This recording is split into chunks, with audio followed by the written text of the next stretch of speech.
Coming up on Chris 6 News, it's a change to help those in need. We'll show you how the Kerrville disaster caused President Trump to reverse a major decision.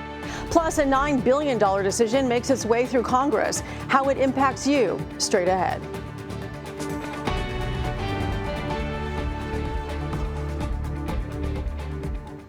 Thanks for joining us. I'm Suzanne Stevens. Clara is off tonight. We'll get to those stories in a moment, but first, there are new charges against the father of a teenage girl accused of leaving a newborn baby in a Walmart restroom. According to VineLink.com, Jerry Lee Martinez has been charged with sexual assault of a child. It's his fourth charge, along with endangering a child with criminal negligence, tampering with evidence, and tampering with a witness.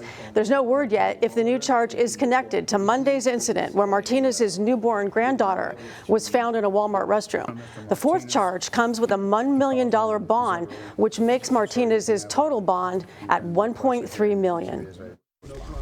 The price tag on Corpus Christi's planned Inner Harbor desalination plant just went up again. The latest estimate puts the cost over $1 billion, but city officials say it could go even higher. Because the design is still only 10% complete, that number isn't locked in right now. In fact, some council members are warning the final price could hit $1.2 billion before all is said and done. The projected monthly increase for residential customers, $11.38 by 2029, unless the city secures federal grant funding to offset the cost. So we have a third-party estimator that looks at these costs through a third-party lens and can help make sure that these costs are absolutely in line with best practices and these costs are fair and reasonable. The city expects to present a final guaranteed construction cost to council members by December, once design is 60% complete.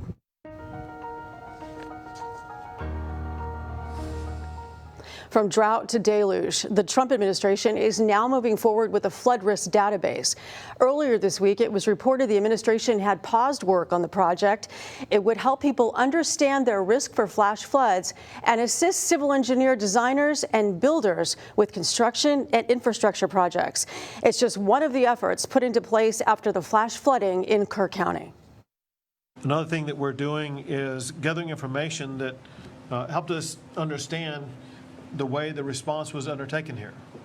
And I got to tell you, we've not seen a better response in the state of Texas.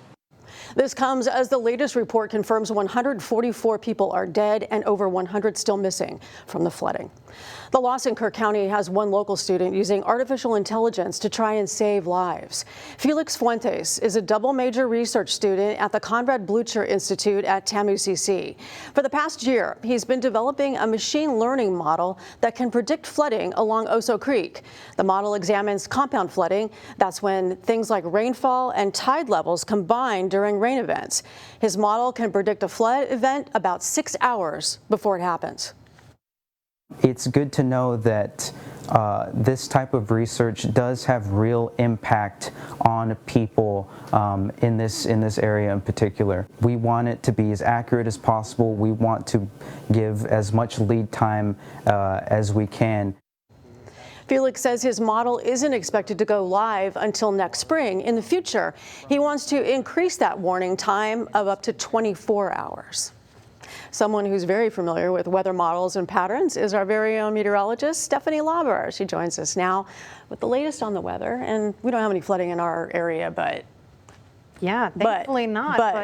But we would like to have the rebound in the lakes that folks up there have seen. Lakes like Travis and Buchanan, nearly full. In fact, Lake Buchanan, 99.9% full as of today's reading. Lake Travis, 88.6%. Canyon Lake sitting around about 67%. So it's getting there. They've seen progress in those areas from the flash flooding. Now, again, as I mentioned yesterday and over the past couple of days, we have seen flooding in the northern extent of our watershed. There isn't any rain happening in it right now, but we also have the worst drought in the state in our watershed. So we are not going to see the same results just because there was flooding in the hill country near our watershed. That is not in the cards for us, unfortunately, but also we have had some rain. That does help. We're all quiet now across the coastal bend. Showers north of the Victoria Crossroads are not impacting us now, but here's how we've done for the month so far. We're behind on the month by about 75 cents. For the year, $3.28 in the red for our rainfall budget. Is there any ahead? I'll fill you in coming up.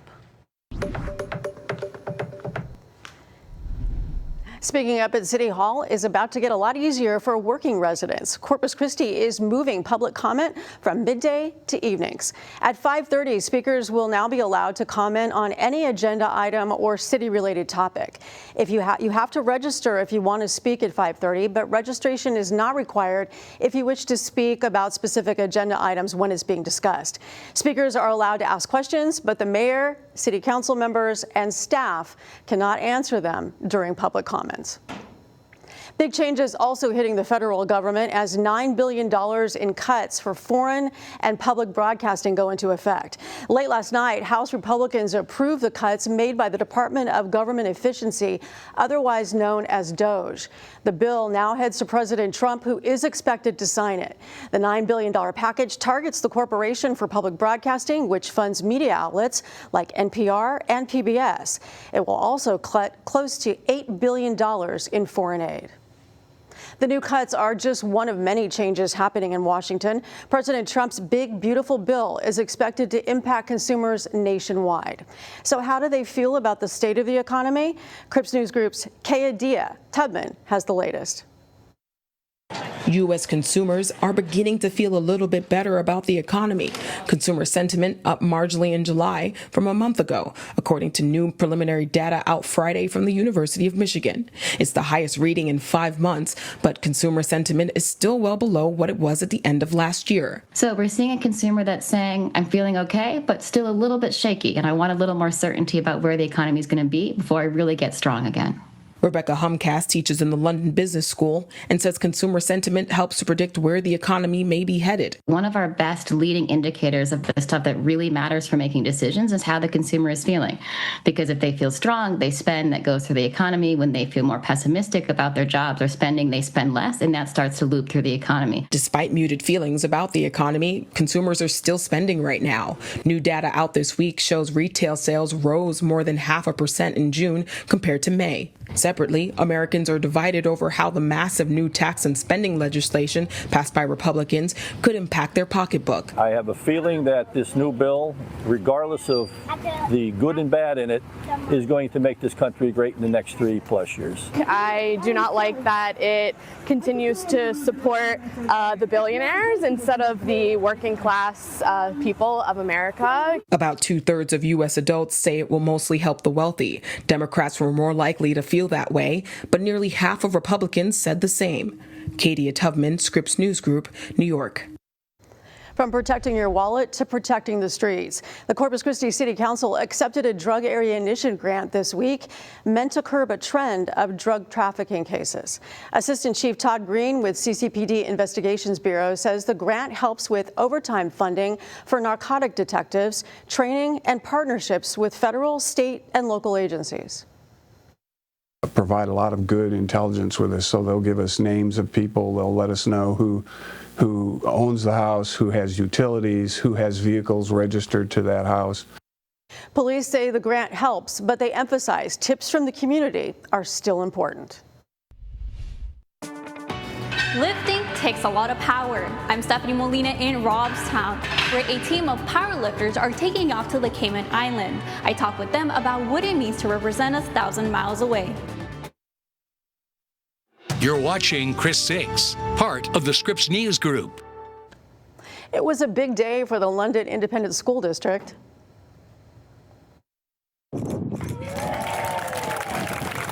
The ribbon cutting this afternoon for their new primary school. Funding for the nearly $14 million project was approved by the district residents in a 2022 bond election. The school is for pre-K and kindergarten students. London ISD starts classes on Wednesday, but today some of the kids who will be attending got a chance to tour. This this is probably one of the biggest kid-friendly spaces you can walk into.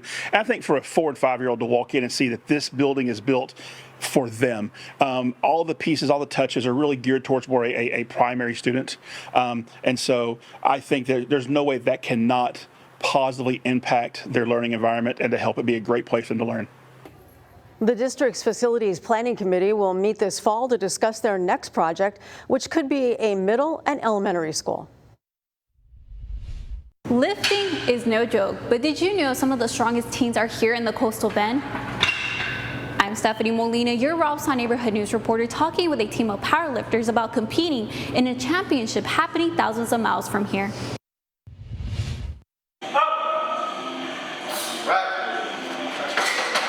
Team Serpa is a group of teen powerlifters from all over the Coastal Bend, including areas like Orange Grove, London, Odom, and Robstown. 7 of the team are headed to the Cayman Islands as part of Team USA to compete in a Pan-American Championship. Our team motto is, we want to get you stronger, but we also want to make you a better man or woman. Like that at the end of the day, because that's what you're going to have even after powerlifting. 15-year-old Caleb Franca has been powerlifting more than 2 years. He tells me he's excited to represent Team USA and show he is a real contender. You really got to have that mindset that, hey, somebody's working harder than you, somebody's stronger than you. You really just got to get to work. A few months ago, Team Serpa competed at the national level representing South Texas. The team won gold, bronze, and silver medals. Caleb's little brother Carson will also be competing in the Cayman Islands. It's definitely nerve-wracking before that first squat, but building up, kind of going into the meet, you just have to stay in your zone doing you. Carson says it's exciting to be able to go out of the country and see what the world has to offer through powerlifting. It's definitely special because, a lot of people would like to have this opportunity, and I'm glad I'm able to, but it's pretty exciting and, I'm ready for it. Team Serpa will begin their travel to the Cayman Islands beginning Thursday of next week. Doing it with my team, it's like a good feeling because I'm not alone and they're not alone. We come together, so I'm excited for not only me but them as well. Want to know more about this team or offer support? Click onto KrisTV.com. In Robstown, I'm your neighborhood news reporter, Stephanie Molina, KRIS 6 News. A flight to the Cayman Islands sure beats a trip to the Crosstown Expressway right now. Let's swing things over to Stephanie Lauber with a live look at your traffic report. Steph, how's it looking out there? Suzanne, not too bad for a weekend, though ESD number 2 was sharing that there was quite a bit of traffic here along the JFK Causeway heading in from the island. Not seeing much trouble right now, but let's take a look at those traffic maps and show you what is going on. We're looking good along 37 and the Crosstown interchange here. Downtown a little busy. It's a Friday. That's to be expected. We're looking good all across the west side and on into SPID getting into town. The only busy spots on Staples between SPID and Saratoga. Saratoga, of course, a little bit busy as well. And as we show you here, heading across the JFK Causeway is problem-free right now, but with the weekend, a lot of folks heading to the coast, probably going to be a bit busy. So as you head out, make sure you stay safe and you drive safe. I'll have a look at that weekend forecast on the other side of this break.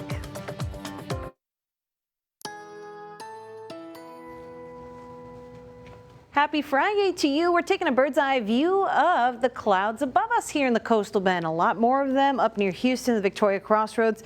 It's also where we have a few showers, but none of that here in the Coastal Bend. Just these fair weather puffy cumulus clouds that rode in with the sea breeze, and that's all she wrote. I've got my Friday earrings on, so we've got to talk about that weekend forecast and figure out what's to be expected. You may already expect the heat, but let's take a closer look with the KRIS 6 Neighborhood Weather Network.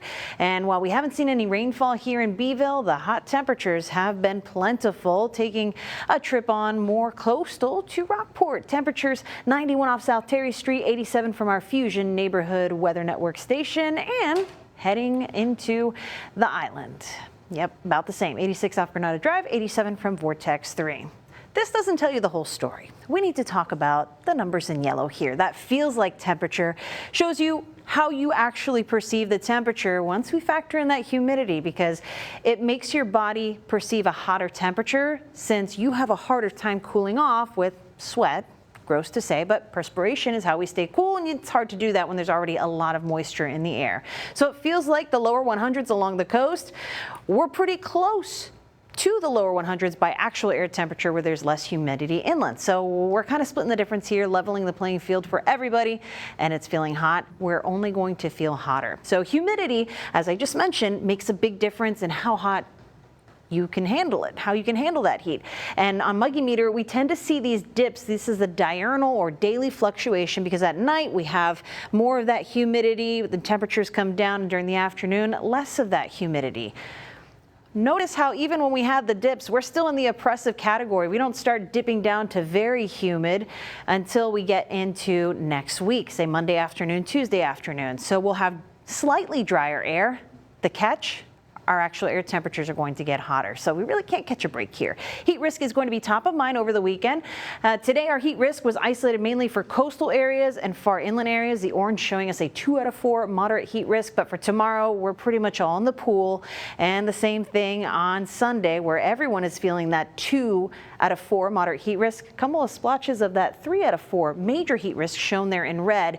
You need to stay hydrated. Take those breaks indoors to cool off and check in on kids, pets, and the elderly. They're more susceptible to heat-related illness. And the long-term outlet says we're not alone. A lot of the U.S. is going to be feeling they're likely to have warmer than expected temperatures as we go from July 24th to the 28th. So plan to find a way to stay cool as we go through the next couple of days here. 6 to 10 days is likely going to stay hot and dry over the next week. I don't have any meaningful rainfall in the forecast for us. So here's a look at your 7-day forecast. The good news, if I can package this, if you have plans to stay cool over at the coast, just mind the beach flags, but our rip current risk is relatively low. So as long as you swim with a buddy and make sure you're taking care of those regular safety issues at the beach, should be a good time. Don't forget the SPF 30 or better and lots of water because we've got middle to upper 90s.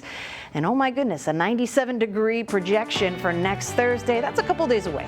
There's hope that we can get that a little lower, but be ready for hot, humid, and breezy conditions. Now, the local events and fun things to do. It's Coastal Bend Weekend with the Hoffmans. It's time to brush off the boredom because this Coastal Bend Weekend has more hold than extra strength hairspray. That's right. We're the Hoffmans with a closer look at what's happening in your neighborhood. So stick around. You can't stop the beat because opening weekend of Hairspray is here. The Harbor Playhouse is bringing the rhythms and moves to the stage in a fabulous production of Hairspray, the Broadway musical. And they're utilizing some local talent like our own Adam Beam. You can follow the unstoppable Tracy Turnblad as she dances her way into the hearts and history. Tickets are just $20. You can catch the show every Friday through Sunday now through August 17th. For a full schedule and more information, visit our website. And this Saturday in the Bay Area, it's not just a show, it's a WWE Super Show. The action slams into the American Bank Center at 7:30 p.m., featuring special guest champions ready to shake the ring. Tickets available online. This Coastal Bend weekend, Robstown is the place to be for shopping and fun. On Saturday, the Bird Post Marketplace hosts its July Farmer and Artesian Market at 15210 Northwest Boulevard. That goes on from 10 a.m. to 2 p.m. You can enjoy live music, food trucks, and vendors featuring local goods. Sunday also brings market days at the Crossroads. Organizers promise great food, unique boutiques, sweet treats, live entertainment, and activities for the kiddos. This one's from noon to 5 p.m. And finally, Lego lovers, this one's for you. The newly assembled Corpus Christi Lego Club is building momentum and having a block-busting meeting over at the Tronics Repair and Games. It's happening this Sunday from 11:30 to 12:30 p.m. You can snap together some fun, trade pieces, and stack up new friendships. Basically everything and any theme that anybody can come up with, if you can make it in Lego, we want to see it. And we have a lot of expert builders that build stuff out of this world. Hey folks, if you need more help of building up your list of events happening this weekend, you can always visit our website, christv.com. And that's because we've compiled a list of even more events we didn't have time for. Yeah, that's right. And of course, folks, if you want to see your event on a future Coastal Bend Weekend segment, you can always send us a message. In your neighborhood from the South Side, I'm Michelle Hoffman. And I'm Brian Hoffman. Have a great weekend. Thanks, guys. And while you're preparing for a weekend of fun, let's take a look at our Skycam and see how things are shaping up outside. It's just a beautiful Friday right now. Thanks for spending part of it with us. Don't go anywhere. We've got to look at your 7-day forecast when we come back. Welcome back to Chris 6 News at 5. Before we let you go, we want to take one last look at your forecast. You've joined us here again. The weekend looks good, but as good as today, because today is really nice. Probably better. Really? I would say. If you don't mind the heat, I might have to go coastal this weekend. So with that in mind, I'll give you all the beach forecast for tomorrow. Not looking too bad. Upper 80s, but as I showed you earlier in this newscast, the upper 80s tends to feel like the triple digits during the heat of the afternoon. So bring lots of water. The SPF 30 or better is the best recommendation. And remember, you need to reapply that every 2 hours. Even if you have more melanin than yours truly, you need to do that. Low rip current risk, but that doesn't mean no rip current risk. Play it safe out there and have some fun this weekend, no matter what you're doing. And just be ready to come back to more heat and more humidity going into next week. Yeah, and then we hit the 90s. Then we really have to worry about it. Oh, yes. Upper 80s sounds like a vacation right now. Yeah, well, you're like, not for me. Yeah, that's all the time we have for now. Thanks again for joining us. We'll see you at 6 o'clock with more news from your neighborhood. Bye.